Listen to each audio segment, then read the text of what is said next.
Conversa de classe com Maíra Cangelino. Mentes únicas em conversas plurais.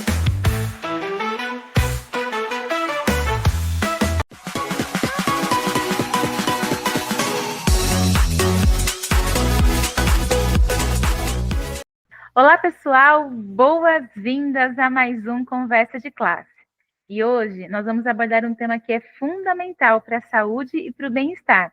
Eu vou falar aqui das nossas crianças, mas também de adultos e adultas aí no dia a dia, né? Que é a promoção de hábitos alimentares saudáveis e sustentáveis na escola. E para guiar a gente nessa conversa, eu tenho aqui a presença da Ana Garbim. Ela é educadora alimentar e educadora socioambiental. Ela tem uma expertise grande e ela tem um projeto que chama Alimenteia e Escale. Depois ela vai falar um pouquinho aqui para a gente também, né? E um trabalho todo voltado aí para a educação de crianças e famílias, pensando a alimentação consciente. E com certeza a Ana vai inspirar a gente aqui com os seus conhecimentos e com as suas práticas. E eu já combinei com ela aqui que a gente começa começando, então já vou mandar aqui a primeira pergunta. Ana, nós sabemos que a escola desempenha um papel crucial na formação de hábitos alimentares. Eu queria saber como que você vê a responsabilidade da escola na promoção de uma alimentação saudável e sustentável entre as crianças e quais as principais estratégias aí que podem ser adotadas para alcançar esse objetivo. Professora Ana Garbim, com muita honra, bem-vinda ao Conversa de Classe. Muito obrigada, Maíra, pelo convite. Espero conseguir estimular aqui, né, vocês a pensarem um pouquinho nos hábitos alimentares e com um olhar bem voltado para as crianças e para as famílias, né? E quando a gente fala em escola como um ambiente promotor de saúde e sustentabilidade, a escola por si só, ela é um palco de aprendizagem, né? E comer, ele é intuitivo, a gente já nasce, né, ali buscando pelo nosso alimento, porém, ao longo do tempo, né, a alimentação ela foi ficando um pouco mais complexa, acompanhando até a nossa dinâmica de vida, né, a mulher indo para o mercado de trabalho, alimentos passando muito mais pela indústria e vindo ali dentro de rótulos transformados, né, muitos muito bem transformados para nos nutrir, e outros já nem tanto.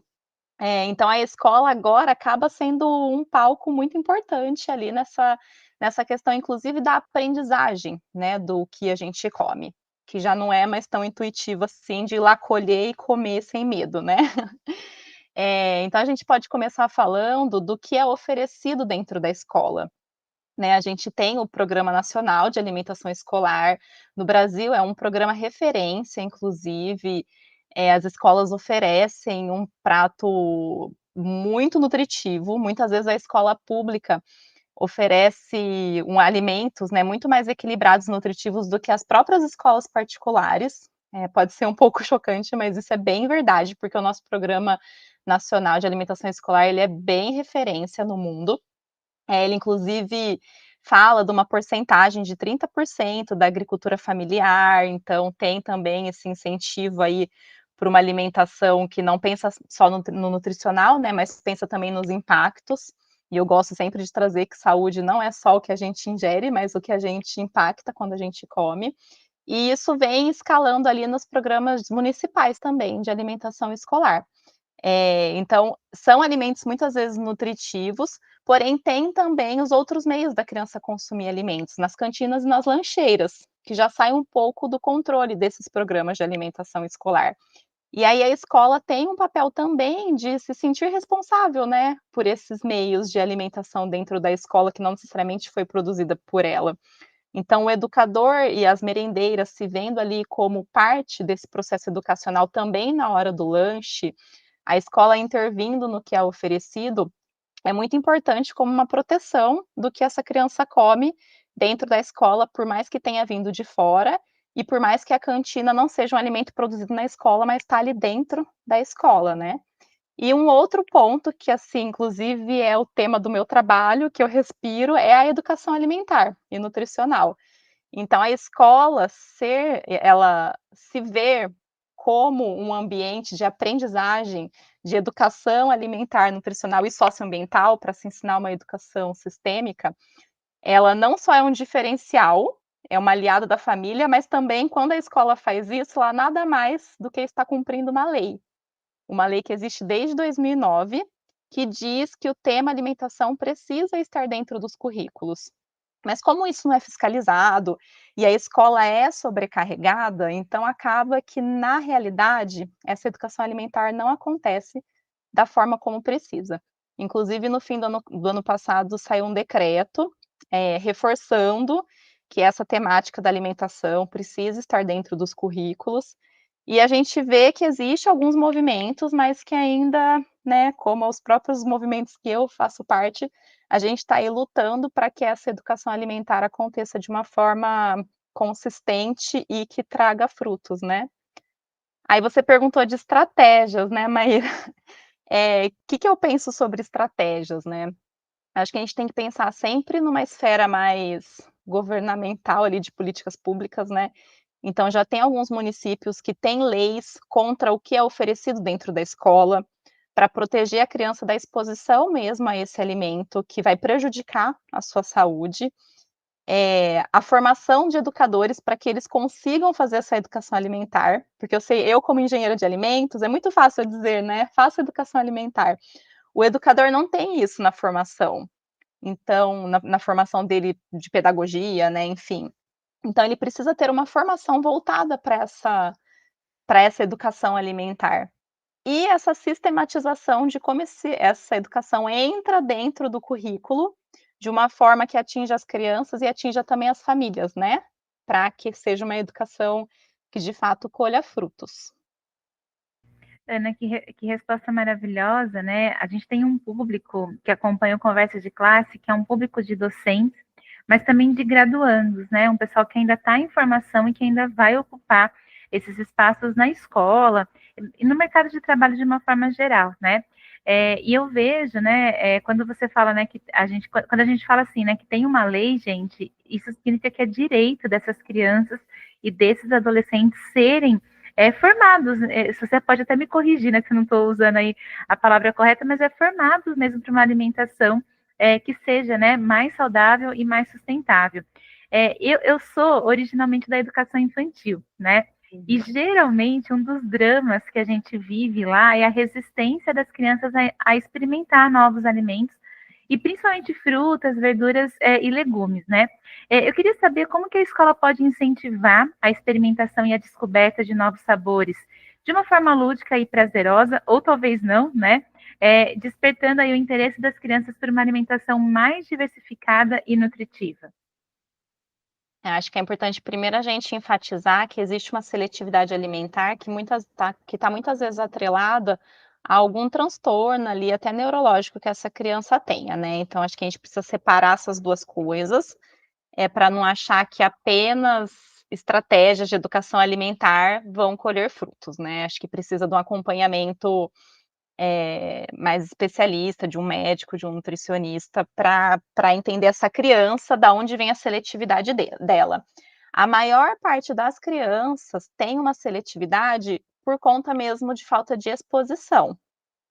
Então a introdução alimentar ali da criança aos 6 meses, ela é de extrema importância que seja arrastada ao longo do máximo possível, de um alimento puramente ali na sua consistência natural, né. Então a gente o as quando eu abordo introdução alimentar com famílias e escolas, eu sempre falo: "Não se preocupa que tá sem sal, sem açúcar, a criança para ela tá muito saboroso", porque a referência alimentar que ela tinha até então era o leite, né, o leite materno ou eh algum outro leite ali que ela tenha tido contato. Então, acho que essa exposição muito cedo a crianças a alimentos muito ricos em açúcar, sal e gordura, faz com que a criança perca o interesse pela variedade de alimentos mais nutritivos, como frutas, legumes e verduras. E não é porque os alimentos, frutas, legumes e verduras são menos gostosos e menos saborosos, né? Porque depende muito da forma como a gente prepara esse alimento. Mas é muito porque os alimentos ricos em açúcar, gordura e açúcar, eles atuam quimicamente mesmo no nosso cérebro, fazendo com que a gente vicie nesse tipo de sabor, e tudo que desvie, né, de uma doçura extrema vinda aí de um açúcar, não da doçura da fruta, né, mas ali da sacarose mesmo ou do sal, faz com que o cérebro já não ache tão interessante. E é uma questão de vício mesmo, né, às vezes fala: "Nossa, é exagero?". Não, não é exagero, porque vício é uma reação química no nosso cérebro e é isso que o açúcar, a gordura e o sal, que muitas vezes está presente em excesso nos alimentos que as crianças não deveriam ter acesso com tanta frequência, faz com que elas tenham essa seletividade mesmo. Então, se não está doce com a sacarose ali, com aquele açúcar comercial suficiente, não serve para o que o paladar dessa criança acostumou. Então essa a importância dessa exposição da família em conjunto com a escola aos alimentos, frutas, legumes e verduras, àquela alimentação mais equilibrada, ela é extremamente importante. E eu inclusive como mãe, não só como educadora, né, posso dizer que isso exige sim bastante paciência e persistência, e um pouco sim de dedicação de trabalho ali, né, porque é muito mais fácil a gente comprar e desembalar, do que a gente descascar e cozinhar, né, e muitas vezes não precisa nem descascar na verdade. Mas é mais prático, muitas vezes, um alimento não nutritivo. Porém, ele vai custar muito mais caro, e em termos de saúde, né, dessa pessoa, e a gente tem visto que as crianças estão doentes muito mais cedo, aquela doença que a gente via antes dos nossos avós, já está aparecendo na infância, né, os educadores conseguem ver isso ali em sala de aula. Então acho que incentivar essa relação da criança através de hortas, de preparo dos alimentos, mais saudáveis dentro da escola, criar uma expectativa para a hora do lanche, né, eu falo muito que é fazendo uma propaganda de alimento bom, porque a gente tem muita propaganda de alimento ruim, né, o marketing das indústrias já fazem isso com, né, com louvor, digamos assim. E a gente precisa fazer propaganda dos alimentos bons para essas crianças dentro da escola, com estratégias mesmo de, na hora do lanche ali, antes, né, passar esse alimento, essa cenoura na mão da criança para ela pegar, plantar e deixar a criança ver crescer, para ela criar mesmo uma relação. Visitar pés de frutas, visitar produtores locais, insistir para que essa criança come, né, muitas vezes a gente fala assim: "Ah, negou algumas vezes", já inclusive verbaliza na frente da criança, ela não gosta, né, às vezes a própria merendeira e a professora conhece a criança, já fala: "Nem coloca no prato porque ela não gosta". Mas se a gente coloca, coloca, coloca, coloca e vai incentivando, uma hora ela come, daqui a pouco ela deixa de comer, daqui a pouco ela volta. O que a gente não pode é já dar uma carta de ela não gosta e pronto, que ela vai acreditar nisso e vai arrastar isso ao longo da vida. Ana, muito legal, né, a gente poder ouvir, assim, a sua perspectiva, né. Uma das, propostas do Conversa de Classe é realmente isso, né, a gente trazer, falas como a sua, né, de pessoas que vivem isso, na prática. E eu acho que quando a gente pensa em alimentação, não tem como a gente também não falar um pouquinho da questão do desperdício, né, que Uhum. hoje é um problema global e tem impactos aí gigantescos, tanto sociais quanto ambientais.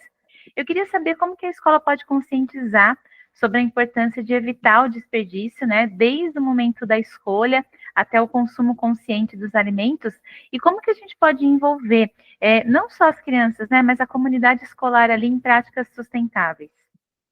Então, o desperdício ele virou quase que uma cultura, né. E aí entra de novo a educação alimentar dentro desse processo, de novo a relação com esse alimento que a gente cria e vai instigando para que a criança crie essa relação e até como um ato de conhecimento, respeito e valorização, né.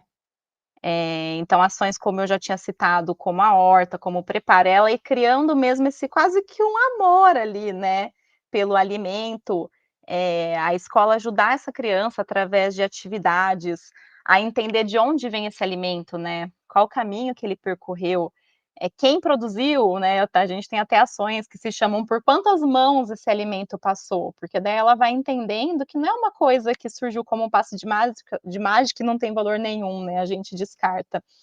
Então o que precisou para produzir esse alimento, contar da água, contar do solo, contar de polinizadores. Então trazer a magia, eu sou suspeita para falar, né, mas para mim a produção de alimentos, ele tem uma magia por trás ali, né. E que para a criança é um ambiente perfeito para a gente mostrar essa transformação mesmo, né, que imagina uma sementinha precisa ali de um monte de coisa, da chuva, do sol, das plantas, da borboleta, da abelha, e aquilo vai crescendo lindamente, de repente fica colorido e de repente você pode comer e, né, eu acho que é lindo, assim, para mim o alimento ele é um objeto de estudo que ele permite muitas coisas. E com essa linguagem lúdica, que é o que a criança merece e precisa, né, não só a criança, a gente também, né, mas essa ludicidade, o alimento por si só, ele carrega. Então acho que é isso, criar a relação e também falar do lixo, né. Tem até um jogo que eu tô criando ali na Scale, e uma das perguntas a gente brinca, né, com a criança, fala: "Pra onde o lixo vai?", né, porque a gente coloca o lixo ali, né, às vezes não leva nem pra frente de casa, né, às vezes o prédio mesmo já se encarrega de levar, mas e aí, a gente brinca, vai para o espaço sideral? Né. Então acho que contar para essa criança que esse lixo também percorre um caminho, e que um alimento que é jogado no lixo é igual à poluição. E muitas vezes a gente fala: "Ah, é óbvio", não é óbvio, né.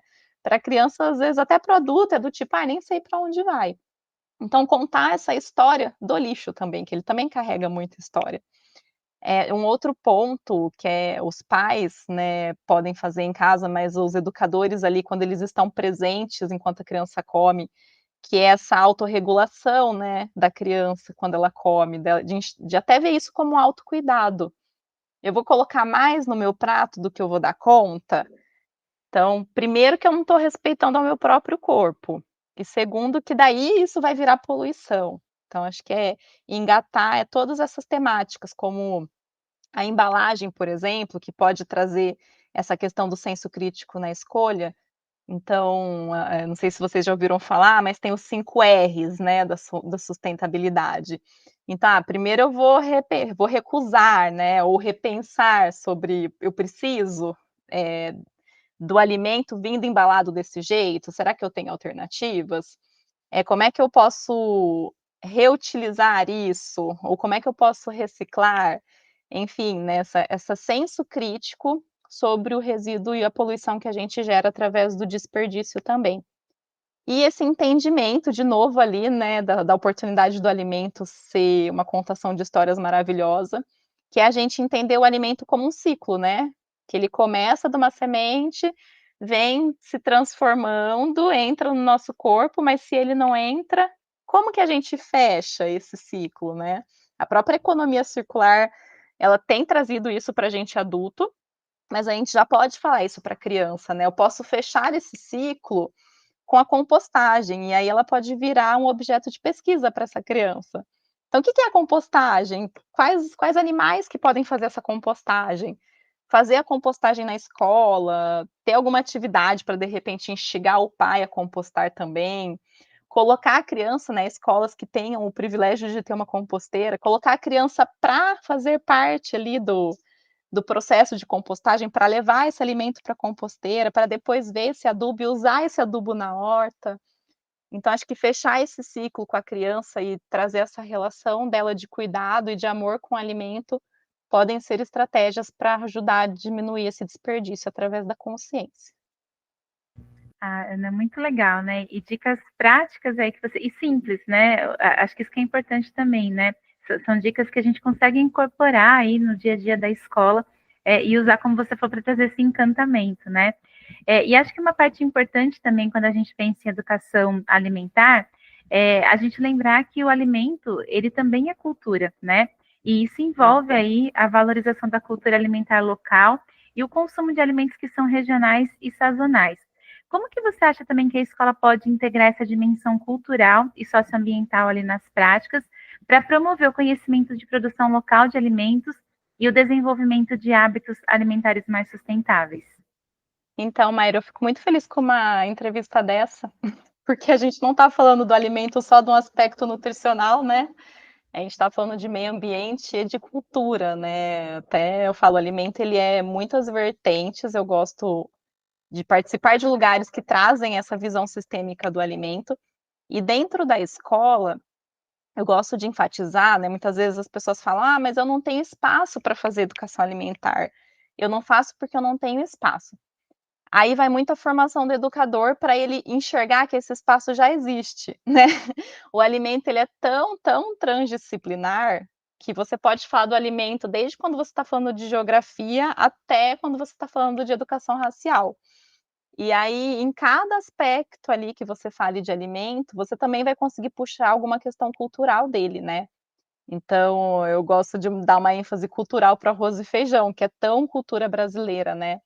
Se a gente pega e olha o arroz e feijão, de onde ele vem, para onde ele vai, qual que é o papel dele, historicamente, o que está acontecendo com o consumo de arroz e feijão por conta dos nossos hábitos alimentares, é a mandioca, né, que gente, quer coisa mais brasileira do que a nossa mandioca. Inclusive eu deixo uma dica aqui que tem um grupo de estudos na USP, que se chama Sustentária. E eles fizeram um e-book muito legal sobre mandioca, que eu acho que vale a pena todo mundo conhecer, porque é difícil, né, a gente ver materiais assim, que tragam essa questão cultural tão de forma tão importante e aflorada.